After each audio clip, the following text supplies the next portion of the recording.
Tá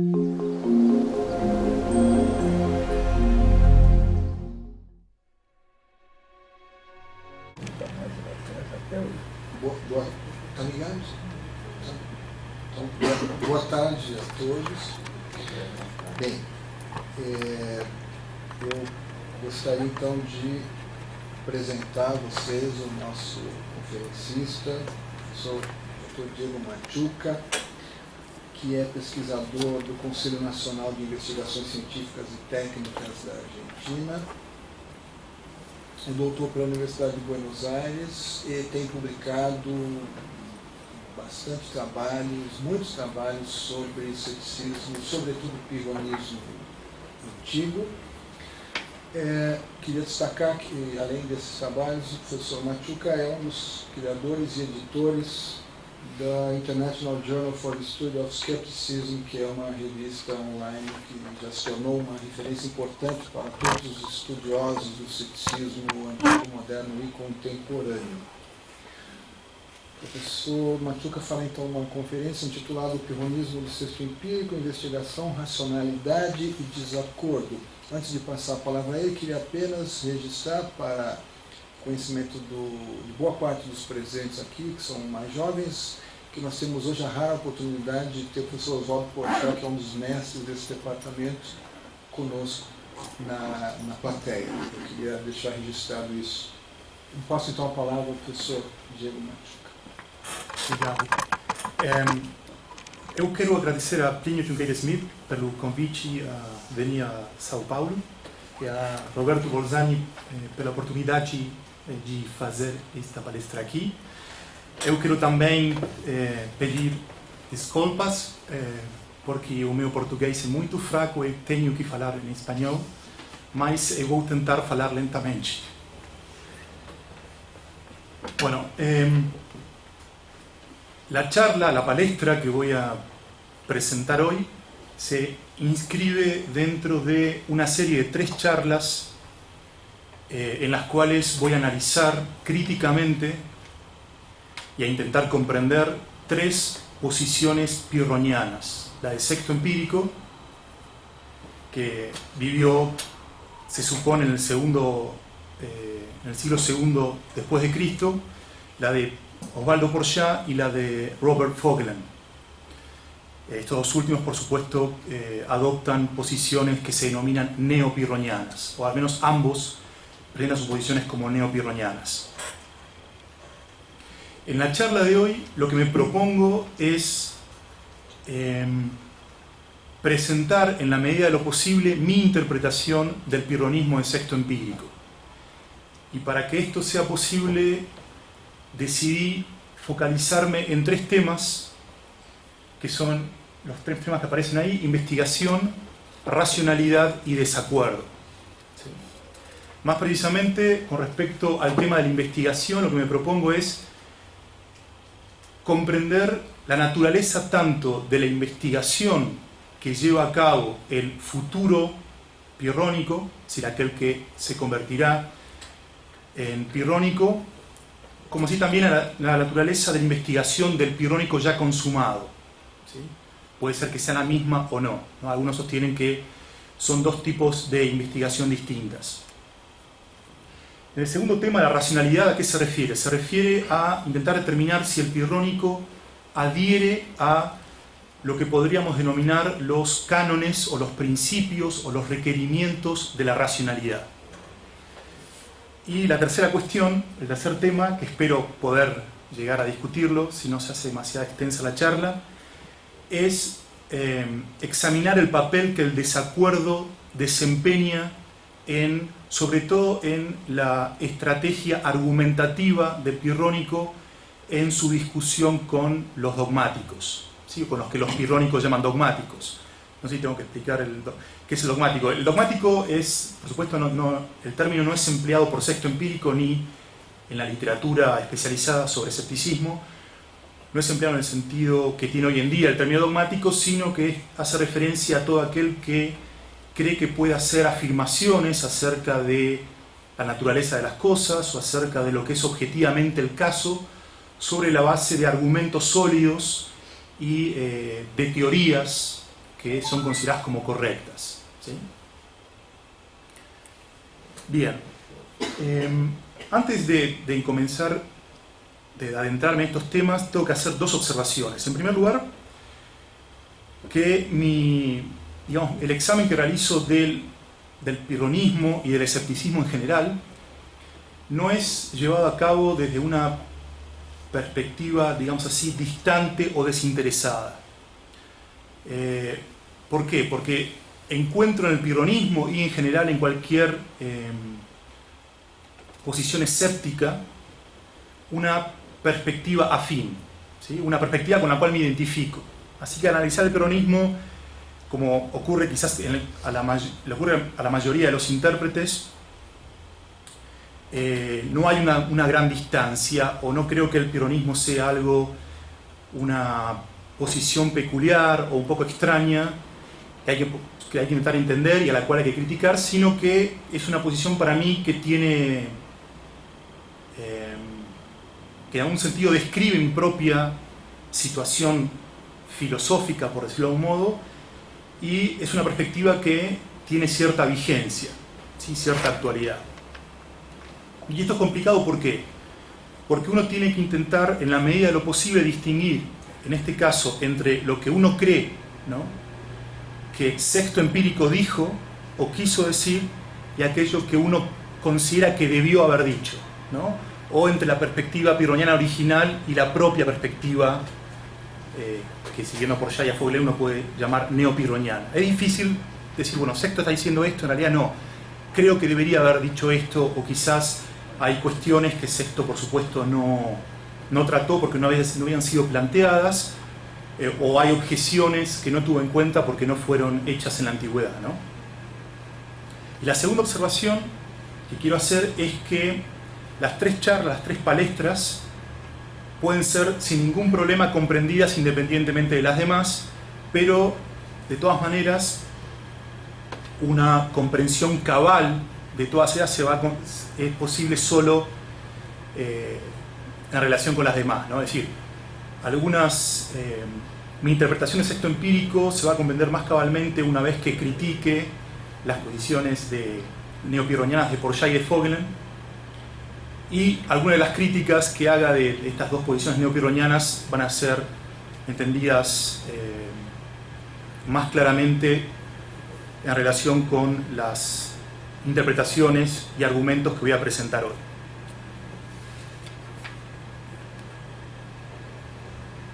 ¿Por ahora se entiende?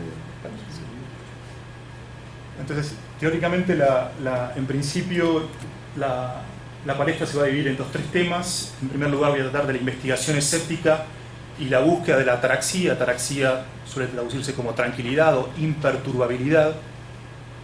Luego, la relación que existe entre pirronismo y racionalidad. Y finalmente, si llego, el papel del desacuerdo.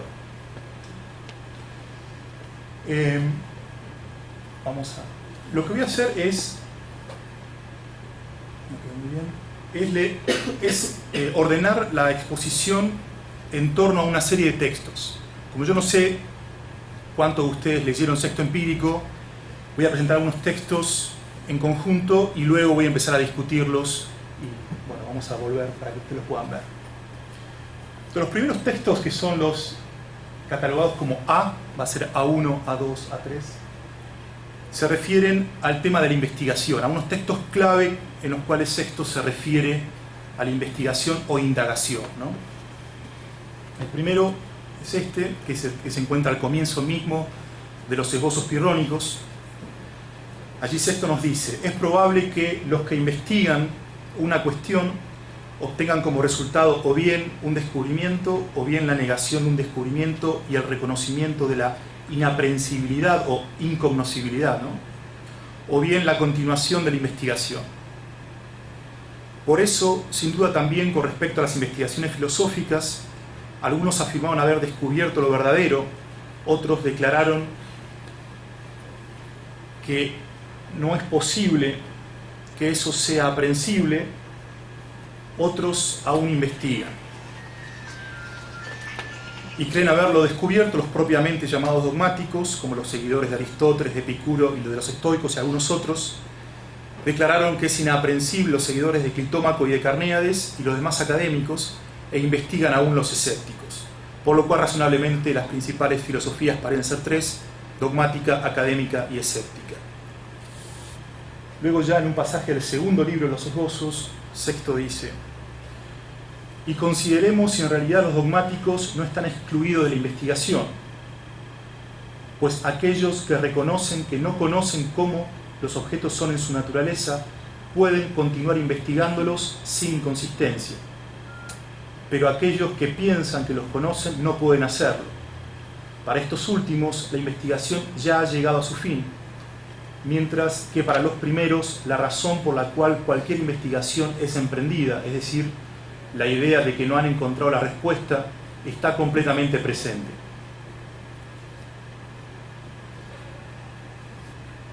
Luego tenemos otro texto del primer libro de los Esbozos, en el cual Sexto explica los nombres que se le dan al escepticismo. La manera de pensar escéptica es llamada investigativa por su actividad con relación a la investigación y la indagación, suspensiva por la afección es pathos, que sobreviene en el indagador luego de la investigación, aporética, sea porque con respecto a todo está en la aporía e investiga, sea porque está en la incertidumbre con relación al asentimiento o la negación, y pirrónica por el hecho de que Pirrón nos parece haberse acercado al escepticismo más tangiblemente y más manifiestamente que sus predecesores, y suspensiva por la afección que sobreviene en el indagador luego de la investigación. Este texto del B1 lo podemos dejar de lado así. Bien, ahora voy a leer unos textos en los cuales Sexto presenta la búsqueda del pirrónico del estado de ataraxia, es decir, del estado de imperturbabilidad, y la obtención o la consecución de este estado. Estos textos son importantes en relación también con el tema de la investigación. Pasemos al B3. El principio causal del escepticismo es la esperanza de estar imperturbado, pues los hombres de talento, perturbados por la irregularidad existente en las cosas y encontrándose en la aporía respecto de a cuál de ellas era necesario asentir, llegaron a investigar qué es verdadero en las cosas y qué es falso, para estar imperturbado gracias a esta distinción. En B4 nos dice: decimos hasta ahora que el fin del escéptico es la imperturbabilidad en cuestiones de opinión y la moderación de las afecciones en las cosas inevitables, pues habiendo comenzado a filosofar con el objeto de decidir entre las apariencias, fantasías, algunos traducen las fantasías como impresiones, otros incluso como presentaciones o representaciones, y para aprender cuáles son verdaderas y cuáles falsas, para estar imperturbado, desembocó en el desacuerdo equipolente, es decir, el desacuerdo entre posiciones de la misma fuerza, ¿no? Al ser incapaz de resolverlo, suspendió el juicio, y azarosamente, mientras suspendía el juicio, la imperturbabilidad en cuestiones de opinión lo siguió de cerca.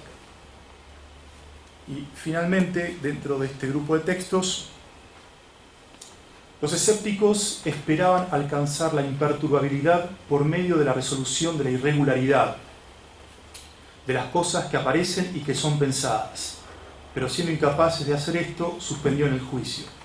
Y mientras suspendía en el juicio, la imperturbabilidad lo siguió de cerca como por azar, al igual que la sombra sigue de cerca a un cuerpo. Bien. El tema de la investigación escéptica había sido hace unos años examinado por los especialistas, pero cobró mayor fuerza en los últimos 10 años, ¿no? Más precisamente la cuestión de cuál es la naturaleza y cuál es el propósito de la investigación del escéptico. Es un tema clave, ¿por qué? Porque nos permite comprender, creo, la naturaleza misma del pirronismo.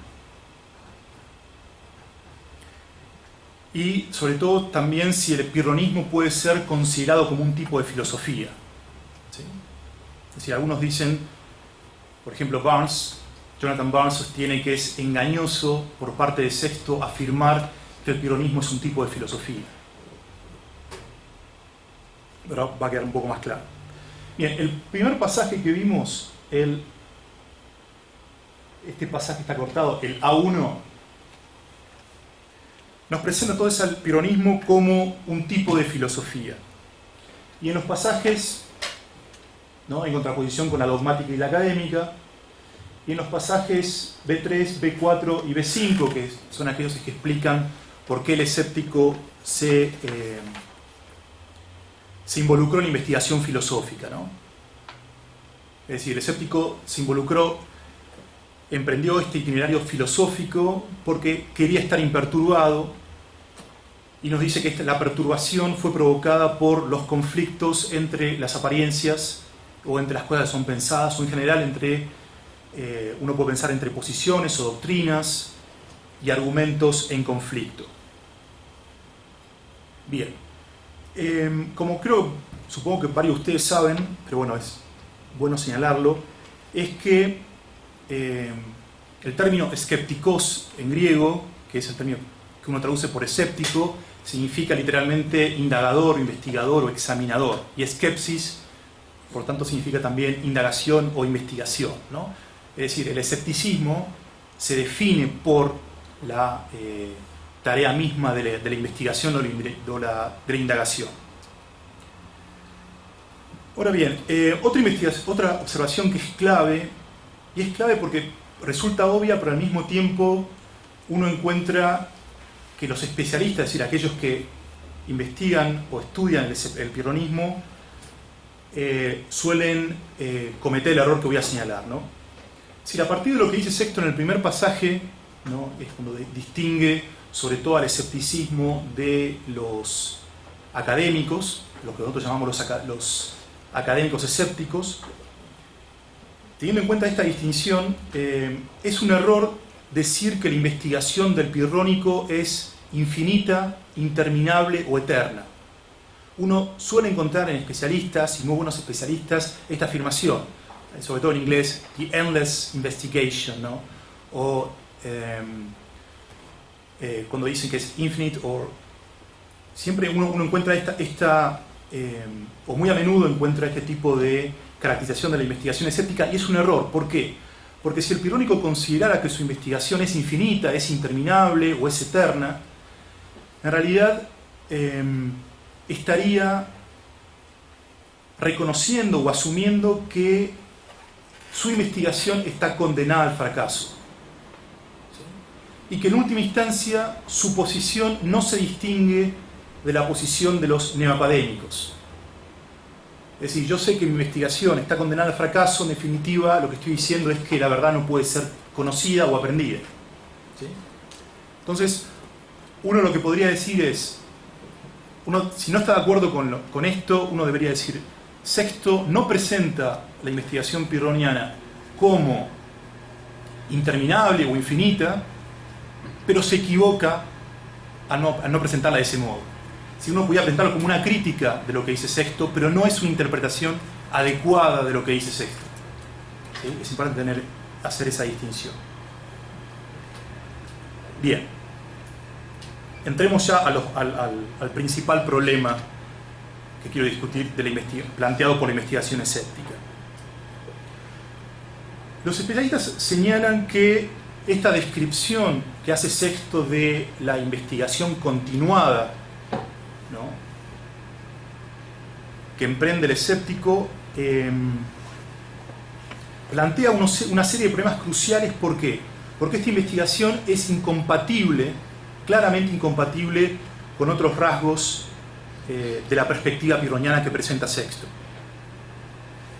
Y dada esta incompatibilidad, que ahora voy a explicar más en detalle, se señala que existe una distancia entre lo que sería la teoría y la práctica del escepticismo, o que, digamos, Sexto se equivoca al decir que el pirrónico continúa la búsqueda de la verdad, o que, como dije antes, es un error que Sexto describa al escepticismo como un tipo de filosofía. ¿Cuáles son estos rasgos con los cuales la investigación escéptica sería incompatible. Algunos dicen que es incompatible con la suspensión universal del juicio, la suspensión del juicio universal, ¿no? Porque Sexto describe, por supuesto que esto es un tema también de desacuerdo, pero lo que es claro es que Sexto describe al escepticismo como una perspectiva que implica una suspensión universal del juicio. ¿Sí? Después está el debate interminable de, bueno, cuál es el alcance de la suspensión del juicio del escéptico. Pero bueno, no vamos a dar ese tema hoy. También se dice que el uso que Sexto hace de los modos de Agripa, de los así llamados 5 modos de Agripa, es incompatible con esta continuación de la investigación. Otros también señalan que el uso terapéutico que el escéptico hace de los argumentos, es decir, al final, no sé si lo vamos a poder ver hoy, pero al final de los esbozos pirrónicos, Sexto hace una descripción bastante detallada de un uso terapéutico, pragmático, que el pirrónico hace de los argumentos que emplea cuando discute con los dogmáticos. Entonces también señalan que ese uso terapéutico y pragmático de argumentos es incompatible con la continuación de la investigación. Y también se señala, que es el tema por razones de tiempo, el tema en el cual me voy a concentrar hoy, se señala que la búsqueda de la ataraxia, de este estado de imperturbabilidad que vimos en algunos textos, es incompatible con la continuación de la investigación. Bien, ¿cuál es el problema que presenta esto? Es que, digamos, la incompatibilidad entre la búsqueda de la ataraxia y la continuación de la investigación. Como vimos, Sexto señala que la razón por la cual el pirrónico se involucra en la investigación filosófica es que quiere determinar qué es verdadero y qué es falso, o qué posiciones o qué argumentos son verdaderos y qué posiciones y qué argumentos son falsos o sólidos. ¿Sí? La razón para hacerlo es que quiere estar imperturbado. ¿Sí?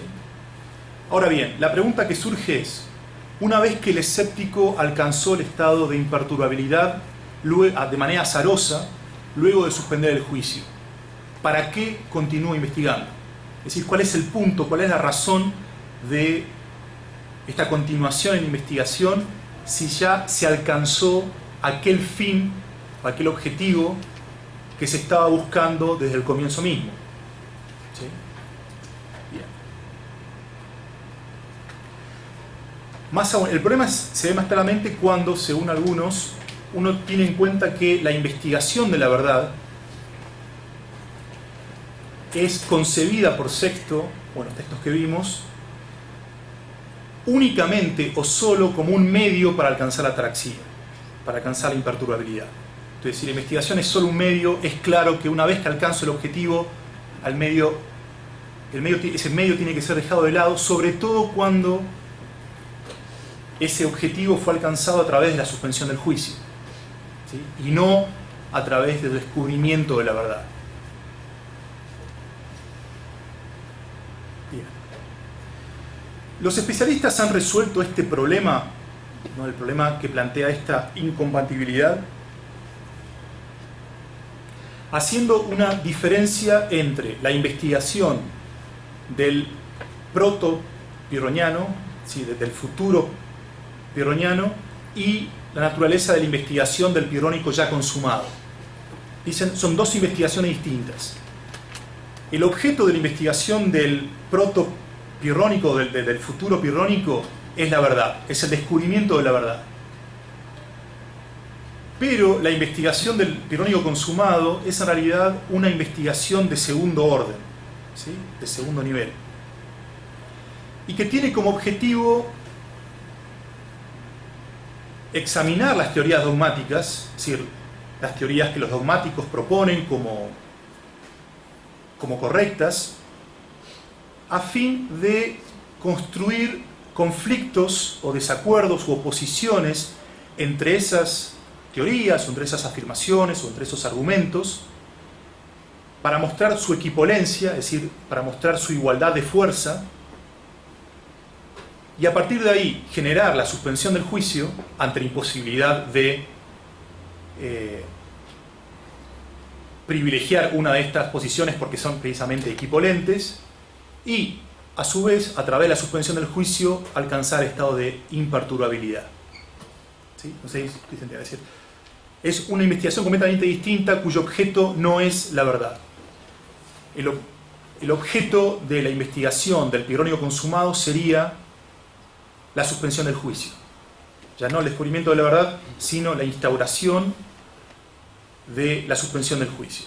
Porque es el nuevo medio, por lo menos hasta el momento, que lleva a la consecución o la obtención del estado de ataraxia. Bien. ¿Qué problema presenta esta solución que, como dije, es la solución adoptada por la mayoría de los especialistas que han examinado el tema? En primer lugar, si volvemos al texto, el primer texto, si allí Sexto, cuando distingue el pirronismo de la filosofía dogmática y la filosofía académica, no lo distingue porque, si Sexto no está diciendo allí el pirronismo se distingue de las otras dos filosofías porque ha interrumpido la investigación. ¿Sí? De acuerdo a la interpretación o la solución que acabamos de ver, el pirrónico interrumpió la investigación de la verdad. Ya no busca la verdad, sino instaurar la suspensión del juicio. Pero Sexto no dice eso en este texto inicial de los esbozos pirrónicos. ¿Sí? La distinción que él hace, lo que él dice allí es que los tres tipos de filosofía comparten el mismo objeto de investigación. ¿Sí? Los tres investigan la verdad. La diferencia entre ellos es la actitud que adoptan con respecto a ese objeto. Los dogmáticos afirman que encontraron la verdad o lo verdadero en las cuestiones que investigan. Los académicos o los neoacadémicos afirman que eso es imposible de encontrar. Y los escépticos aún investigan. ¿Sí? Son tres actitudes distintas, pero el objeto es el mismo. Es decir, el objeto de la investigación escéptica es la verdad. Y tengan en cuenta que acá, cuando Sexto está presentando estos tres tipos de filosofía, está hablando del pirrónico consumado, no del protopirrónico o del futuro pirrónico. Entonces, esta es la investigación del pirrónico consumado.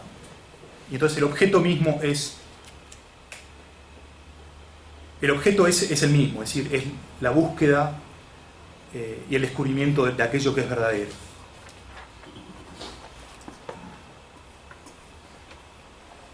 Además, cuando uno lee este texto y los otros que vimos, donde presenta la búsqueda de la atraxia, es claro que aquello que el futuro pirrónico estaba buscando y aquello que el pirrónico consumado busca o investiga es lo mismo. ¿Sí? Sexto nos dice que hay un cambio. Y es esto lo que permite dar sentido a la idea misma de continuación de la investigación. Si la investigación cambió, si el objeto de la investigación cambió, ya no tiene sentido hablar de la continuación de la investigación. ¿Sí? Que es lo que Sexto hace en estos, sobre todo en los dos primeros textos que vimos. Bien, ahora bien, ¿cómo se explica? Entonces, si el objeto de la investigación escéptica es el mismo, el problema continúa, es decir, ¿por qué el escéptico continúa investigando incluso luego de haber alcanzado el objetivo que buscaba, que es la imperturbabilidad? En este punto estoy de acuerdo con una interpretación defendida por Casey Perrin. Por si les interesa, Casey Perrin publicó en el 2006 un artículo en Oxford Studies in Ancient Philosophy, y en el 2010 publicó un libro, The Demands of Reason, en Oxford University Press, en donde los recomiendo tanto el paper como el libro, en donde él defiende la siguiente tesis con la cual estoy de acuerdo. Él dice que el hecho de que el escéptico conciba la investigación de la verdad o la búsqueda de la verdad, ¿no?, como un medio para alcanzar la ataraxia, esto al menos en el caso del futuro escéptico, de esto no se sigue ¿sí? No hay ¿cómo se dice? Implicación lógica entre decir esto y decir que concibió la búsqueda de la verdad o la investigación de la verdad solo o únicamente como un medio para alcanzar la ataraxia. Él dice que el escéptico tiene un interés en la investigación de la verdad en sí mismo, independientemente del interés originario como medio para alcanzar la imperturbabilidad. ¿Sí?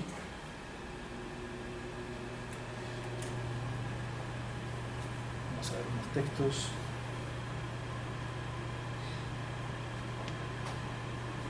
Por ejemplo, si tenemos en cuenta, vemos el texto A2, que ya había anteriormente, la descripción que Sexto hace del escéptico, es decir, ahí uno puede pensar que justamente como el escéptico suspende el juicio, porque considera, por lo tanto, que no ha encontrado aquello que hasta el momento investigado, el escéptico, digamos así, naturalmente continúa la investigación.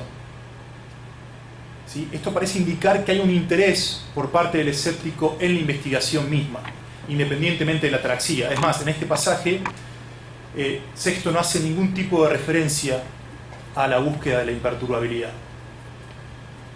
Lo mismo ocurre en el texto C1, que es un texto que se menciona, se discute muy poco, y se encuentra al comienzo de una obra que también se discute muy poco de Sexto, que es el Adversus Mathematicus, o se lo suele traducir como Contra los profesores, ¿no?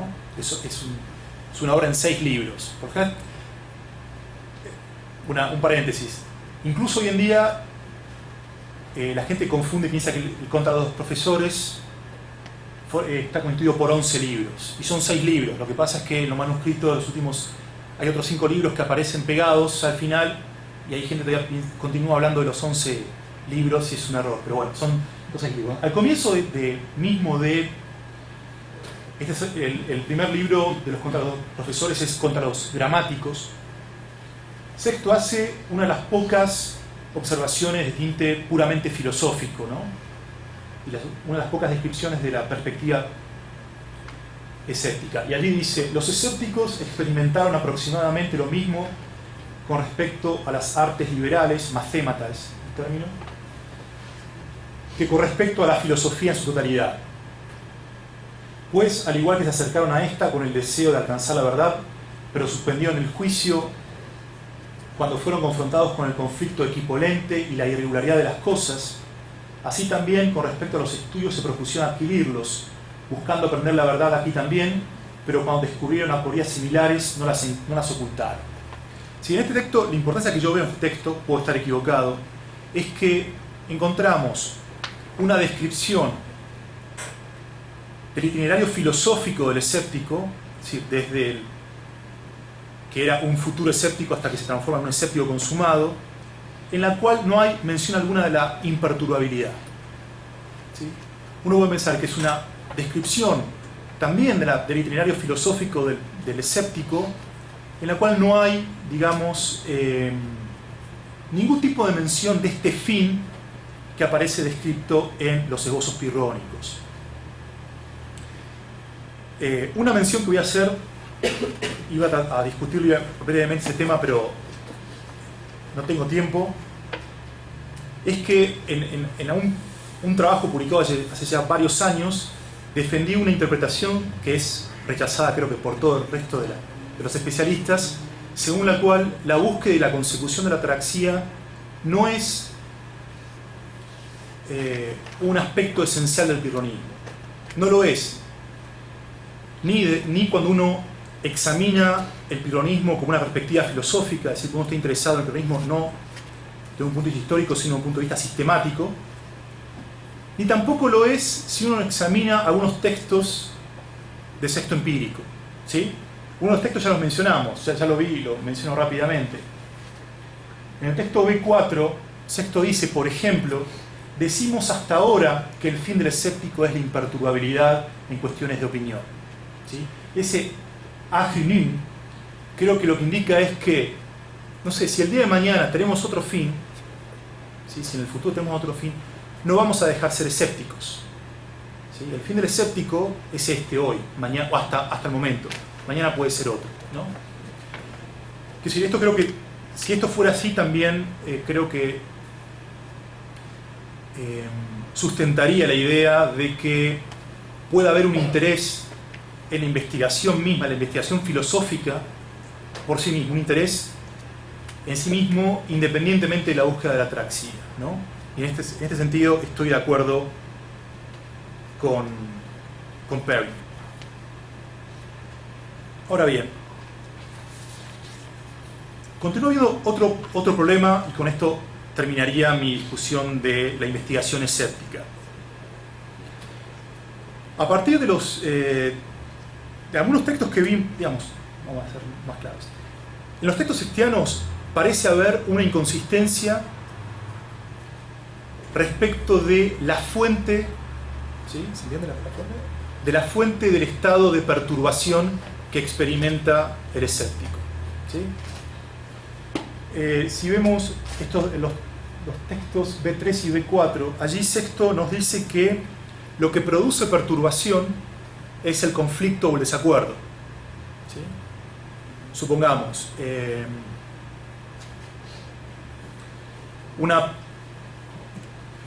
una persona dice que afirma que el aborto es moralmente correcto. Otra persona afirma que el aborto es siempre moralmente incorrecto, y una tercera persona dice que el aborto a veces es moralmente correcto en determinadas circunstancias y en otras no. Entonces, Sexto diría, ese conflicto que tengo entre afirmaciones o argumentos, y se ofrecen argumentos de índole moral, ese conflicto mismo genera perturbación, ¿sí? El problema es que hay otros textos, que no los cité acá, también de los esbozos pirrónicos, en los cuales él afirma que la sola posesión de una creencia acerca de que algo es bueno o malo por naturaleza genera perturbación, ¿sí? Ya no es el conflicto, el conflicto acerca de la naturaleza moral del aborto, sino la sola posesión de una creencia de que algo es bueno o malo por naturaleza, ¿sí? Bien, Perrin toca este tema y llama a esta segunda perspectiva el the value argument, el argumento del valor. Y él dice que Sexto debería haber descartado este argumento. ¿Por qué debería haber descartado? No solo porque parece a menos haber una incompatibilidad, una inconsistencia respecto de la fuente del estado de perturbación, sino porque este argumento es incompatible con la búsqueda de la verdad. ¿Por qué es incompatible con la búsqueda de la verdad? Porque supongamos que yo llevo a cabo una investigación y descubro, a partir de evidencia sólida, que tal creencia acerca de la naturaleza moral del aborto es verdadera. Llego a la conclusión, a través de una investigación, de que el aborto es moralmente incorrecto, supongamos. Ahora bien, eso es compatible con esta búsqueda de la investigación que emprende el escéptico. Sin embargo, de acuerdo con el argumento del valor, eso sería incompatible, digamos, sería un obstáculo para la obtención del estado de atraxia, porque ya al poseer una creencia eso ya genera perturbación. No sé si se ve el conflicto. Entonces, en ese caso ya la investigación de la verdad no sería un medio, sino un obstáculo para la atraxia. Bien. Una solución que yo encontré recientemente a este problema es la siguiente. Perrin sostiene que el escéptico busca la atraxia porque está perturbado, y que está perturbado porque tiene un interés en la investigación de la verdad misma, ¿sí? Yo creo que hay una razón ulterior de esta búsqueda de la atraxia, que es que el escéptico futuro considera que el descubrimiento de la verdad, por lo tanto la posesión de la verdad, es un bien en sí mismo, es algo valioso por naturaleza, ¿sí?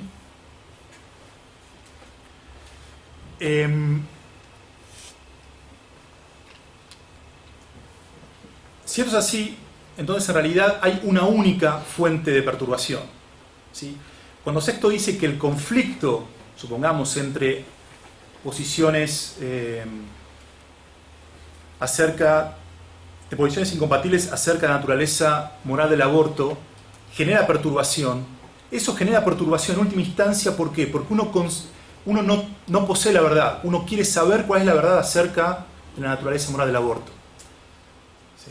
Entonces, en realidad, lo que Sexto plantea, lo que Perrin llama el argumento del valor, se aplica perfectamente a la perturbación provocada por el conflicto de posiciones incompatibles, ¿sí? Bien. Un último punto que quería señalar es cuál es mi interpretación acerca de por qué el escéptico continúa involucrado en la investigación filosófica. Este es un punto al cual voy a volver luego. Yo ofrezco en general del pirronismo una interpretación que denomino, no sé si es correcto mirarlo de ese modo, pero es el único término que se me ocurre, una interpretación deflacionaria del escepticismo.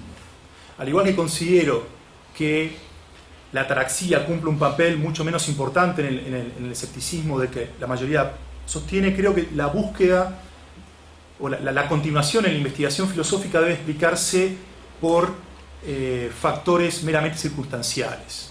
Es decir, el escéptico, uno puede pensar que, dado que el escéptico tuvo una determinada crianza o una determinada educación y que forma parte de se crió y se entrenó dentro de un determinado contexto sociocultural y filosófico, hay un interés de determinados escépticos por la búsqueda de la verdad.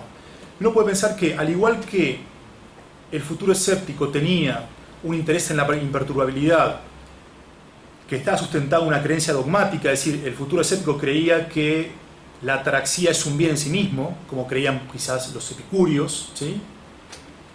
Luego el escéptico consumado pierde esta creencia y puede decir simplemente que la ataraxia es algo que se le aparece como bueno o como deseable, pero no hay una creencia dogmática ahí, ¿no? Es una mera preferencia. En el caso de la investigación, la verdad, uno podría decir lo mismo. El futuro escéptico tenía un interés por la verdad porque creía que la verdad era un bien en sí mismo, era algo valioso en sí mismo, objetivamente hablando, pero luego de convertirse en un escéptico consumado y de haber suspendido el juicio de manera universal o de manera general, la búsqueda de la verdad debe entenderse meramente como una mera preferencia con la cual el escéptico queda, ¿sí?, luego de haber suspendido el juicio. Quizás estoy diciendo cosas que no se entienden demasiado. ¿Por qué? Porque estoy presuponiendo alguna familiaridad con el pirronismo. Pero es claro que el pirrónico, bueno, es un tema que voy a discutir más en las otras dos palestras, ¿no?, cuando discuta las posiciones de Porchet y Vogel. Luego de suspender el juicio, el pirrónico pierde creencias acerca quizás de la naturaleza buena o mala de determinadas cosas, determinadas acciones o determinados hechos, pero eso no implica que el pirrónico no tenga determinadas apariencias, ¿no?, lo que Sexto llama fenómena. Si las cosas se le aparecen de determinada manera y el pirrónico puede experimentar ciertas emociones y puede experimentar una emoción de rechazo por determinada acción. La diferencia clave es que el pirrónico no afirma que esa emoción tiene un sustento, por decirlo así, epistémico, ¿sí?, un sustento de la naturaleza misma de las cosas. Pero bueno. Y bueno, una interpretación similar se aplicaría a la búsqueda de la ataraxia y a la búsqueda de la verdad. Otro tema que quisiera tratar, creo que el desacuerdo no lo voy a tratar porque me voy a extender demasiado, es el tema de la racionalidad, ¿sí?, que también es un tema que ha sido discutido un poco más recientemente, por ejemplo en el libro de Perrin, The Demands of Reason, ¿no?, las exigencias de la razón. Justamente el tema principal de ese libro es la relación entre pirronismo y racionalidad, y también hay un paper de Katia Vogt que discute un poco el tema de la racionalidad del pirronismo en relación con investigación de la verdad. Bien, la mejor manera de adentrarse en el tema de la actitud del pirrónico hacia los principios o los cánones de la racionalidad es preguntarse qué tipo de necesidad Sexto tiene en mente cuando señala que el pirrónico está forzado o obligado a suspender el juicio cuando no puede resolver un desacuerdo entre posiciones incompatibles. ¿Sí? Sexto afirma, uno debe, por ejemplo, usa el término ananke o anankaion, ¿no? Hay una necesidad allí. Los especialistas se dividen, o hay dos interpretaciones que han sido propuestas acerca de esta necesidad. La mayoría de los especialistas señala que se trata de una necesidad, por decirlo así, psicológica o causal. ¿Sí? Frente a un desacuerdo entre posiciones incompatibles que yo no puedo resolver, de hecho, eso causa en mí un determinado estado o condición, ¿no? En uno de los textos que vimos, Sexto presentaba, por ejemplo, ahí al final del primer texto que dice, y suspensiva es uno de las denominaciones del escepticismo, suspensiva por la afección que sobreviene al indagador luego de la investigación. Es decir, una afección, un paso es algo pasivo, es decir, algo que uno experimenta, un efecto en uno. Entonces uno puede pensar que el escéptico de hecho experimenta esta afección y no afirma ningún tipo de nexo lógico entre el desacuerdo equipolente y la suspensión del juicio.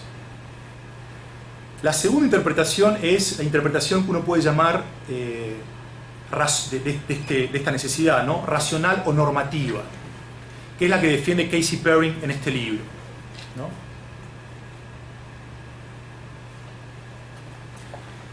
Bien.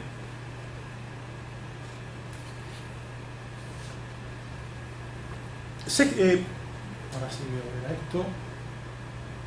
Bien, ¿qué es lo que dice Perrin?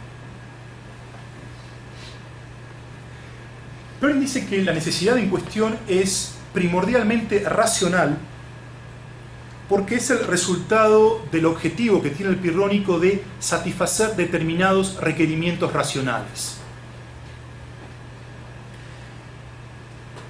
¿Y por qué quiere satisfacer el pirrónico ciertos requerimientos racionales? Porque él dice que la investigación de la verdad está regida o regulada por ciertos, digamos así, estándares o ciertos requerimientos. Si la investigación de la verdad está gobernada por estos requerimientos. Por ejemplo, él dice que una persona se puede considerar que una persona apunta, es decir, tiene como objetivo descubrir la verdad, siempre y cuando tiene como objetivo formar la creencia que P, ¿sí? La creencia que P, sí, solo sí, hay una razón en la forma de evidencia para creer P. ¿Sí? Perrin llama a esta necesidad racional hipotética, porque dice que el pirrónico debe o está forzado a suspender el juicio si quiere satisfacer ciertos requerimientos racionales mínimos. Y él hace una distinción entre dos formulaciones de un requerimiento racional fundamental, ¿no? La primera formulación, SG, es por suspensión del juicio. Este requerimiento racional es aquel requerimiento que es el requerimiento al cual adhiere el dogmático, el filósofo dogmático. Y dice que la racionalidad, estoy traduciendo en inglés, no es muy feliz la traducción, pero bueno, la racionalidad requiere que uno suspenda el juicio acerca de si P es el caso cuando no hay razón para creer P o su negación. ¿Sí? Por supuesto que este requerimiento no puede ser adoptado por el pirrónico. ¿Por qué? Porque sería, según Perrin, estoy de acuerdo, esto implicaría que el pirrónico posee una creencia, ¿no? Si el pirrónico afirmara esto, poseería una creencia al igual que los dogmáticos. Por eso Perrin señala que el requerimiento racional al cual adhiere o con el cual está comprometido el pirrónico es el segundo, según el cual la racionalidad requiere que uno suspenda el juicio acerca de si P es el caso, si le parece, en inglés es if it appears to one, ¿no? Si le aparece literalmente a uno que no hay razón para creer P o su negación. ¿Cuál es la diferencia clave? Es que acá Perrin introduce el appears, ¿no? El aparece que. Él piensa que introduciendo el aparece que elimino cualquier residuo de dogmatismo en la formulación. Sin embargo, a mi entender, esta formulación, la segunda formulación, es problemática por la misma razón que la primera formulación es problemática. ¿Sí? Porque esta formulación misma puede ser considerada como una creencia. ¿Sí? Aun cuando la noción de apariencia, de fenómeno, esté introducida dentro del requerimiento, el requerimiento en su totalidad, así formulado, es una creencia. ¿Sí?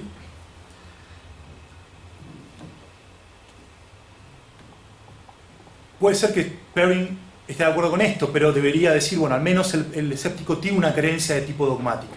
¿Sí?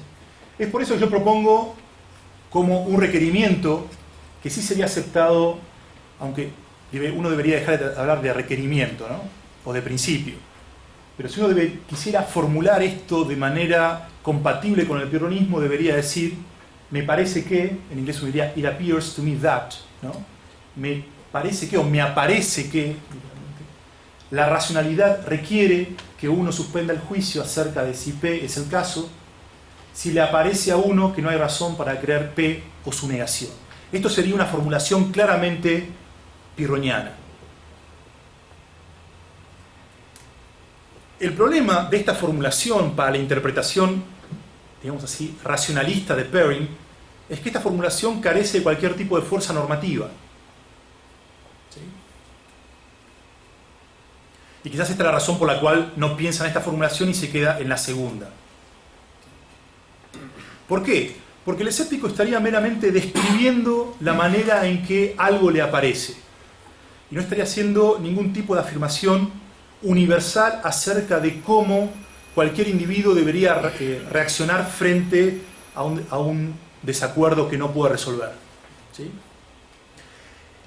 Y si ustedes, no sé si alguno leyó Sexto, pero Sexto en el primer libro, Los esbozos pirrónicos, explica el sentido de las, lo llama fonai escépticas, ¿no? De las expresiones que usa el escéptico.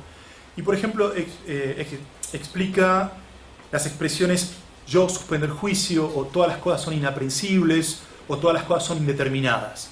Y cuando explica cada una de esas expresiones, él utiliza este tipo de digamos así, maniobra, ¿no? Dice, solo estoy describiendo una apariencia, o un fenómeno, o solo estoy describiendo una afección, un pathos.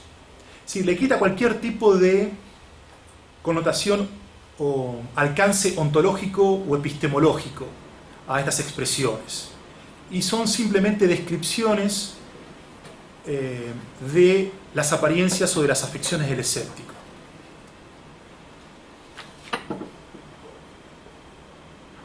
Entonces, yo considero que el escéptico se maneja por este tipo de, por llamarlo así, de requerimientos, aunque en mi interpretación no son requerimientos, pero que este uso, digamos, por lo tanto, si se maneja por este tipo de requerimientos, hay un uso de la razón por parte del escéptico. Pero considero que este uso de la razón debe ser interpretado como parte del ejercicio por parte del escéptico de su capacidad natural, su capacidad de digamos, lo que llama Sexto su capacidad de pensamiento natural. Sexto, en el primer libro de los esbozos, cuando explica el criterio de acción del escepticismo, dice que habla de la observancia de la vida cotidiana y dice que la observancia de la vida cotidiana tiene 4 aspectos. Uno de los aspectos es lo que él denomina la guía de la naturaleza. Y dice que naturalmente estamos dotados de, por decirlo así, de pensamiento y percepción. Es decir, el escéptico es un ser pensante, ¿sí? Uno podría pensar que, por decirlo de algún modo, es un hecho que el escéptico experimenta. Y creo que esto es importante porque creo que esta capacidad natural de pensamiento que tiene el escéptico incluye el uso de determinados principios lógicos, de reglas de inferencia y de principios de justificación. Por ejemplo, los principios o los estándares de justificación que subyacen a los modos de Agripa. Pero es un uso no dogmático o no doxástico de estos principios, reglas de inferencia y estándares de justificación. Es como que el escéptico dice, bueno, de hecho mi pensamiento funciona de determinada manera, pero no hay un compromiso doxástico de mi parte. ¿Sí? Es como decir, el hecho de que poseo determinada, o del hecho de que poseo una determinada capacidad de pensamiento y el hecho de que mi pensamiento de hecho funciona de determinada manera, de eso no se sigue nada acerca de si esos principios lógicos, estándares de justificación o reglas de inferencia son adecuados, correctos o verdaderos. ¿Sí? Es por eso que yo considero que los intérpretes se equivocan cuando presentan 2 alternativas cuando uno quiere entender la actitud del pirrónico frente a la razón o a la racionalidad. A unos dicen que, por ejemplo, Stryker señala que el escéptico es un antirracionalista, ¿no? Dice, por ejemplo, cuando uno ve al escéptico utilizar los modos de Agripa, que tienen un alcance universal y destruyen cualquier tipo de conocimiento, es claro que aunque Sexto no lo quiera, termina destruyendo la razón y es un antirracionalista y por lo tanto tampoco puede afirmar que está involucrado en la búsqueda de la verdad. Perrin, por el contrario, busca atacar esta interpretación y presenta en definitiva al escéptico como un racionalista. Quizás no es un racionalista pleno, como se lo sería en cualquier dogmático, pero como un racionalista. Yo creo que esta distinción no es exhaustiva y por eso hace un tiempo propuse decir que el pirronismo es más bien un arracionalismo. ¿Y con esto qué quiero decir? Quiero decir que el escéptico no adhiere a los cánones de la racionalidad o a determinados requerimientos racionales, pero tampoco los rechaza, ¿sí? Simplemente suspende el juicio. Y no lo voy a poder tratar hoy, pero en trabajos anteriores intenté mostrar que esta es la actitud que adopta, por ejemplo, con respecto al principio de no contradicción o con respecto a los estándares de justificación que subyace al trilema de Agripa, ¿no? El trilema de Agripa se refiere a la circularidad, la hipótesis o hipótesis, no sé cómo decirlo, sino como una afirmación injustificada, ¿no? Arbitraria, y el regreso al infinito. Ahí hay criterios o estándares de justificación en juego, pero el pirrónico no los emplea porque forma parte de su investigación, pero digamos no los acepta, pero tampoco los rechaza. Es una actitud, una posición arracionalista. Creo que es la mejor manera de presentarlo. Como no voy a poder tratar todo lo que voy a tratar, voy a simplemente, para que quede un poco más en claro cuál es mi interpretación de Sexto, voy a presentar a unos rasgos que considero que definen mi interpretación de Sexto empírico, ¿no? Y que también van a quizás ayudar a comprender algunas críticas que voy a hacer en las otras 2 palestras. En primer lugar, mi interpretación del pirronismo es psicológica. Psicológica por al menos 4 razones. La primera es que, como ya lo dije, para mí la suspensión del juicio no es un estado que el escéptico, o una actitud que el escéptico adopta porque considera que es, por decirlo de algún modo, la conclusión de un razonamiento lógicamente válido. ¿Sí? La necesidad en cuestión no es normativo o racional como afirma Perrin, sino es meramente causal o psicológica. En segundo lugar, es psicológica en mi interpretación porque sostengo que la observancia de ciertos principios lógicos, como el principio de no contradicción, deben explicarse por el hecho de que el escéptico se experimenta a sí mismo como teniendo la capacidad de pensar y de que su pensamiento opera de una determinada manera, lo cual de ningún modo implica a dichos principios y reglas. La tercera razón es que afirmo que los estándares de justificación epistémica que subyacen a los modos de Agripa continúan ejerciendo una influencia psicológica en el pirrónico consumado, a pesar de que él suspende su juicio acerca de la corrección de dichos estándares. Y la cuarta razón es que, a mi entender, el pirrónico reconoce una persuasividad meramente psicológica que lo lleva a encontrar determinados argumentos como persuasivos, aun luego de haber suspendido el juicio acerca de su solidez. En un trabajo anterior también lo que intenté distinguir fue entre lo que es la persuasividad epistémica y la persuasividad psicológica, ¿no?, que va de la mano con la noción de fenómeno de apariencia. En segundo lugar, mi interpretación es deflacionaria porque reduzco o minimizo la importancia de ciertos elementos que son generalmente considerados intrínsecos a la perspectiva pirroniana, como la búsqueda y la consecución del estado de imperturbabilidad y el uso terapéutico de argumentos motivado por una actitud filantrópica, que tampoco lo vimos, pero es discutido por Sexto al final de los esbozos pirrónicos. Mi interpretación también presenta al pirronismo como una perspectiva cetética. La razón no es solamente porque en un texto que vimos, que cité, Sexto denomina o llama a la perspectiva pirroniana como investigativa, no meramente por eso, sino que presenta al pirronismo como una perspectiva estética fundamentalmente porque afirma que el pirrónico consumado puede consistentemente decir que continúa su investigación crítica de las posiciones filosóficas y de las opiniones ordinarias a fin de determinar si es posible descubrir la verdad acerca de los temas examinados. Pues la investigación de la verdad es compatible con la epogea universal, con la búsqueda y la consecución de la atraxia, con el uso de los argumentos de los modos de Agripa y con el uso terapéutico de argumentos. También mi interpretación presenta al pirronismo como una perspectiva poética. ¿Pero en qué sentido empleo el término poético? Porque creo que el escéptico muestra que el uso de la razón, y en esto quizás hay alguna semejanza, puedo equivocarme con Hume y con Bale, que el uso de la razón parece conducir sistemáticamente a la aporía, es decir, parece conducir sistemáticamente a un callejón sin salida, un becus sin salida, creo que ustedes, ¿no?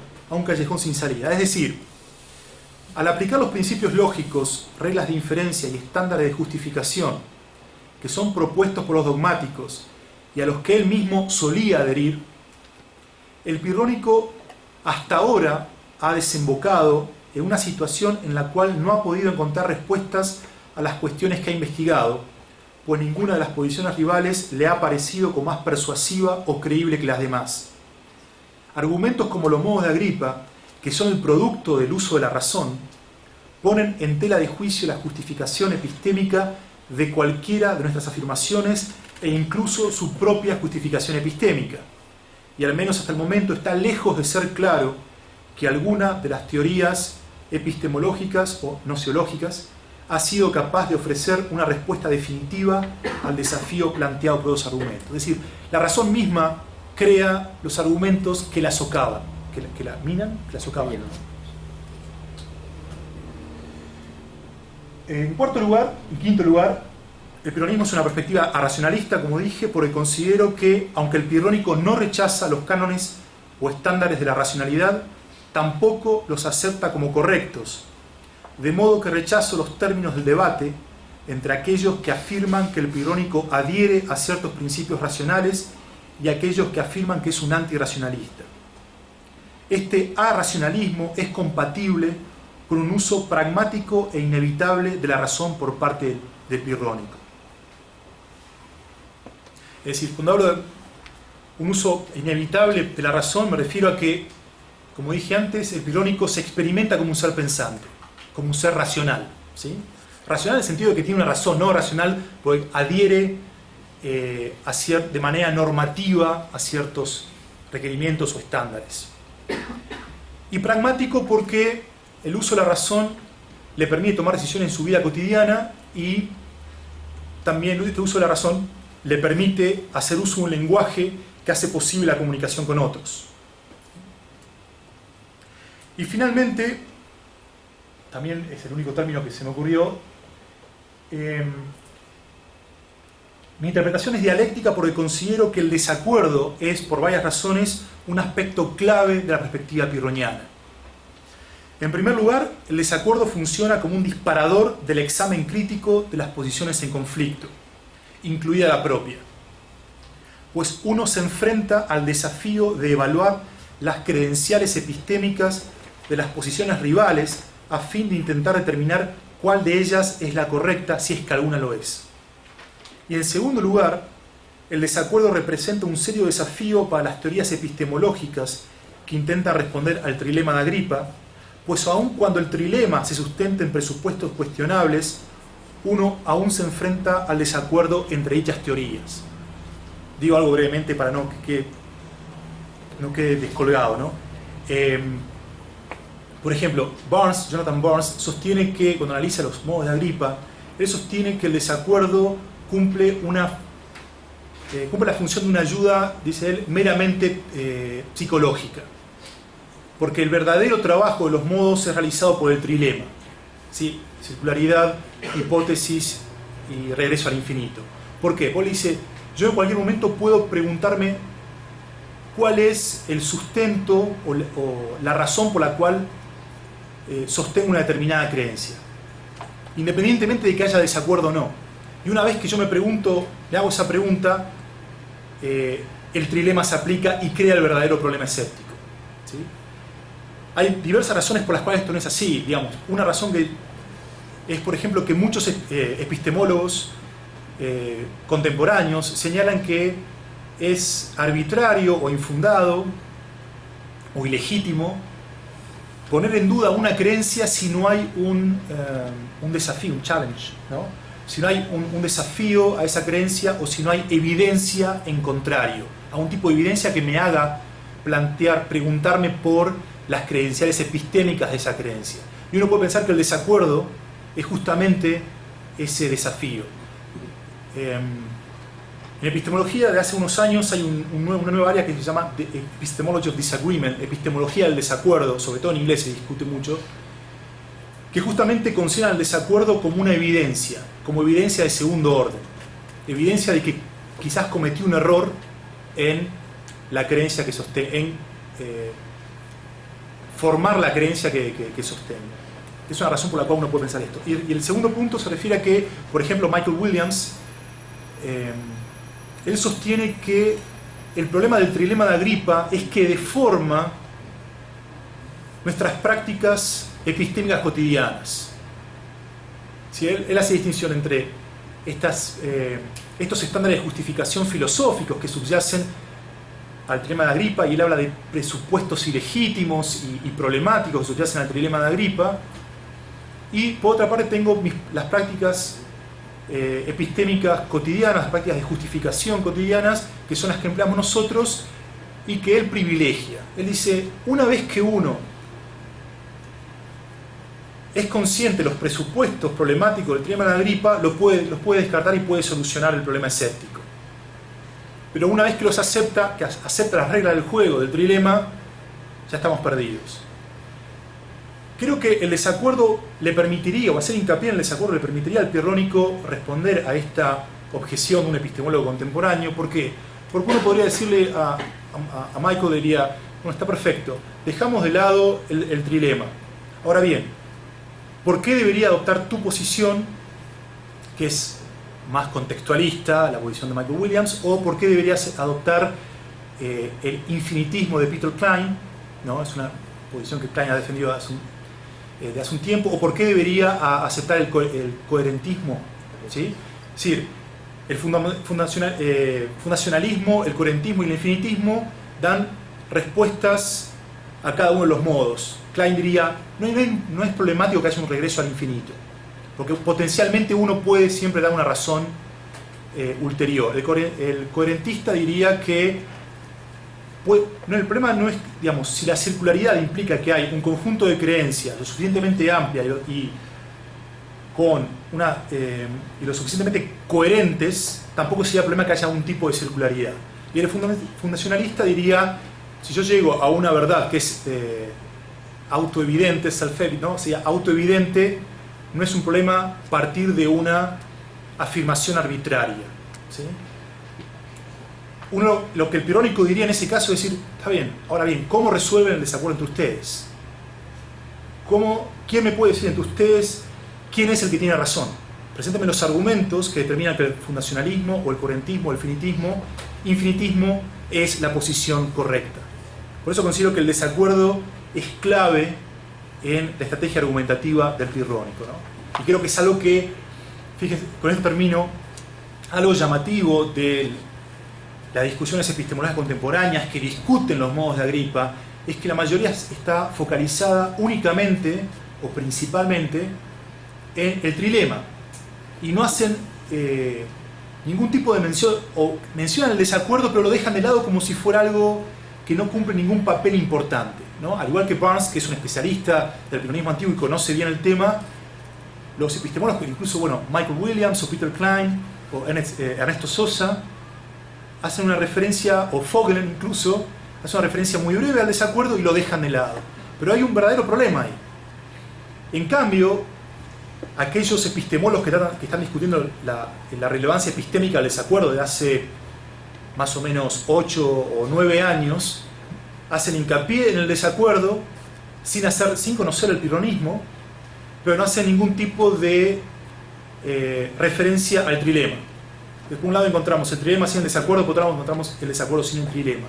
Y en el pironismo antiguo encontramos las dos cosas. Si ustedes leen Sexto emplea el desacuerdo permanentemente, y cuando plantea el desacuerdo utiliza el trilema, pero incluso cuando se quiere responder al trilema vuelve a utilizar el desacuerdo. Es decir, los dos aspectos, es decir, los modos del trilema, los 3 modos del trilema y el modo de desacuerdo son clave.